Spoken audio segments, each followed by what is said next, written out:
श्री स्वामी समर्थ. आपल्या हिंदू धर्मामध्ये सगळ्यांच्याच घरामध्ये देवरा असतो. बरेच जण त्याला मंदिरसुद्धा म्हणतात.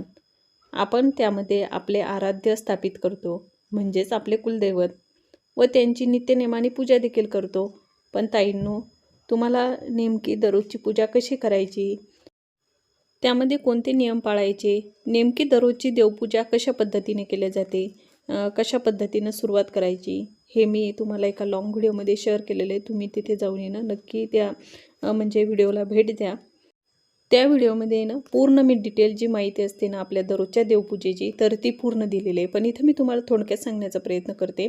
आपली दररोजची पूजा जी करायची असते ना, तर त्याच्यामध्ये आपला पहिला देव्हारा स्वच्छ असला पाहिजे. देव्हारा स्वच्छ असला म्हणजे देवसुद्धा प्रसन्न होतात. आणि त्याच्यानंतर आपण जेव्हा पूजा करायला सुरुवात करतो, तर पहिले आपण दिवा प्रज्वलित करून घ्यायचा. ते पण व्यवस्थित मी त्या व्हिडिओमध्ये सांगितलेलं आहे. त्याच्यानंतर सेपरेट एक देवांना आंघोळ घालायची. म्हणजे हा पूजेतला एक महत्त्वाचा नियम आहे. बरेच जण एकत्र देव घेतात आणि त्यांना स्नान घालतात, पण तसे करणं चांगले नसते. तसं केल्याने बरेचसे आपल्याला पाप लागतात. आपल्या हातून काहीतरी पाप घडल्यासारखं होतं.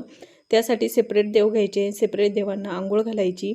आणि आपण जर व्यवस्थित पूजा केली तर खरंच देव प्रसन्न होतात आणि भरभरून आपल्याला आशीर्वाद देतात. आपलं घर प्रसन्न राहते. आपल्या घरात सुख समृद्धी ऐश्वर्याची प्राप्ती होते. मध्ये जे निगेटिव्हिटी असते ती बाहेर पडते. पॉझिटिव्हिटी एनर्जी घरामध्ये राहते. घरामध्ये आनंदाचं वातावरण तयार होते. व्यवस्थित पूजा केल्याने देवी देवतांचा आपल्यावर भरभरून आशीर्वाद राहतो. घरामध्ये सुख समृद्धी नांदते.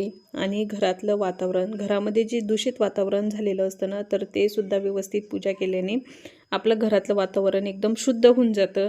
तर त्याचा डिटेल व्हिडिओ मी टाकलेला आहे, तुम्ही तिथं नक्की जाऊन भेट द्या. तर चला, तुम्हाला कशी वाटली थोडक्यात दिलेली माहिती हे नक्की तुम्ही मला कमेंट करून सांगा. चला भेटूया पुढच्या व्हिडिओमध्ये. तोपर्यंत सगळ्यांना श्री स्वामी समर्थ. श्री स्वामी समर्थ. जय जय स्वामी समर्थ.